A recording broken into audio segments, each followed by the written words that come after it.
Now to the Cummins Report. Look, I've been talking for a long time about how our system is failing vulnerable and abused children, both on this program and on the website. And look, I've even gone as far as to say things like the Department of Human Services Child Protection is an agency that's so dysfunctional that it pretty much can't perform the very function for which it exists.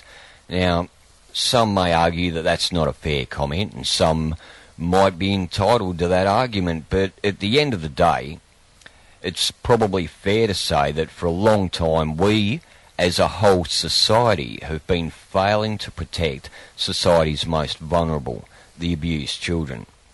But there is hope. Recently, the Protecting Victoria's Vulnerable Children Inquiry released its report, dubbed the Cummins Report after the inquirer's chair, the Honourable Philip Cummins, former Victorian Supreme Court judge. The report is some 900 pages and makes 90 recommendations. The question now is how many of these recommendations will be implemented. Now, I'm still working my way through this report, as large as it is, but at this stage I have a fairly good overview of its findings, and I have to say that I'm very encouraged by things like the report supports the notion that the whole community is responsible for ensuring the welfare of children and the importance of real early intervention, as cited in the report as an important factor as well. But two recommendations that I want to focus on here are both matters that I've been talking and lobbying about for a long time. Firstly, the report recommends the broadening of mandatory reporting laws, which means basically making it not only a moral obligation but also a legal obligation for certain professionals to report knowledge or suspicion of child abuse. Now, currently in Victoria, the only professionals who are mandated to report are doctors, nurses, school teachers and police officers, while in other states the list is quite extensive and includes social workers, psychologists, child carers and an array of others who, for various reasons, come into contact with children as part of their work or involvement in clubs and associations. The Northern Territory goes one better and says any adult person with a reasonable cause. Look, but I've been arguing for a long time that it's not just the list of persons mandated to report that needs to be broadened, but it's also the list of abuses. Victoria only requires mandated persons to report knowledge or suspicion of physical and or sexual abuse of a child, while other states require the reporting of psychological and emotional abuse, neglect and exposure to family violence as well. The other recommendation that I want to focus on is the recommendation that the laws that allow judges and magistrates in Victoria to suppress the names of serious sex offenders and pedophiles be repealed. Now, to me, that's a no-brainer. In fact, I don't even know why we're arguing about it. Yes, I understand the rationale of those who argue against it. I just don't agree, and nor does the inquiry, because the inquiry states in its report, parents and families have a right to know if a serious sex offender is residing among them. Couldn't agree more. I'll come back to the argument on that one in a moment, but as I said before, the question now is how many of these recommendations will be implemented. I was disappointed, to say the least, to hear Human Services Minister Mary Wooldridge on Neil Mitchell's program on 3AW the other morning, attempting, in a fashion, to argue the case against implementing these recommendations.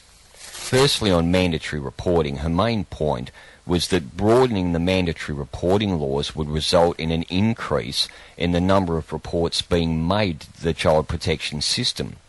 And the child protection system already struggles to deal with the number of reports that it receives. I love Neil's analogy when he said, well, okay, the next time I see a bank being robbed, I won't bother reporting it to the police because they might not have somebody to send. Clearly, the solution to that issue is to better resource child protection, which is also one of the central findings of the report, not to prevent people from reporting. And Look, seriously, such commentary smacks of the old sweep it under the carpet because it's too hard to deal with attitude, which has been one of the main problems with child protection for years. And on repealing suppression laws, the minister talked about balancing the rights of convicted sex offenders with the rights of vulnerable children. What? I well understand the concept of a person's right to reintegrate into society without prejudice after they've served their time and paid their debt to society. But we're not just talking about any ordinary offenders here.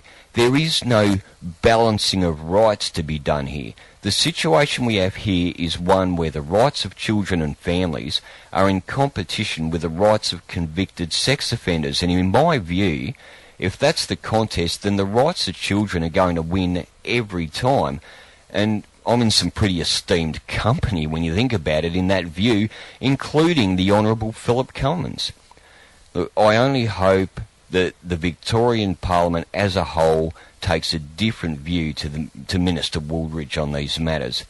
And I'll be closely monitoring the Victorian Government's response to this report and reporting accordingly. I'd like to know what you think, though. 9747 8500. Those are the issues, the points in question.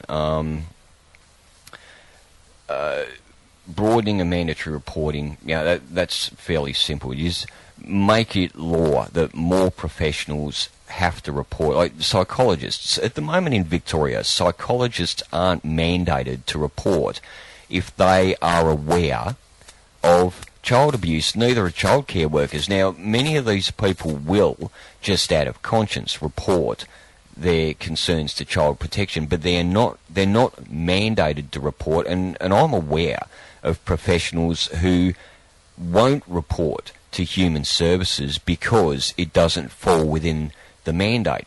Now, obviously, this needs to be broadened.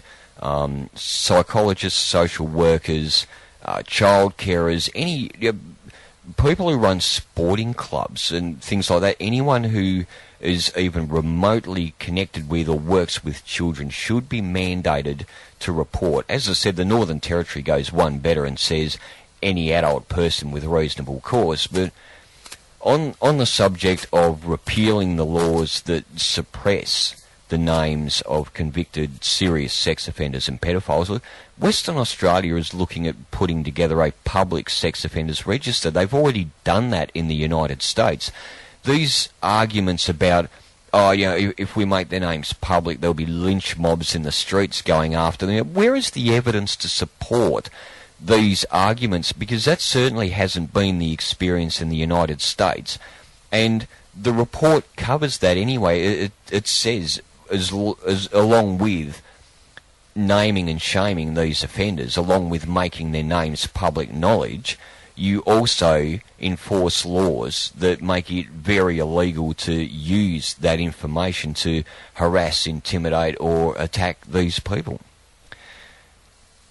Like I said, I sincerely hope that the Victorian Government takes all of the recommendations of the Cummins Report on board and implements all of them, because the Cummins Report is effectively saying what pretty much everybody except the government has been saying for years. It's time to get your head out of it and listen to what people are saying, implement these recommendations. This is J-Man.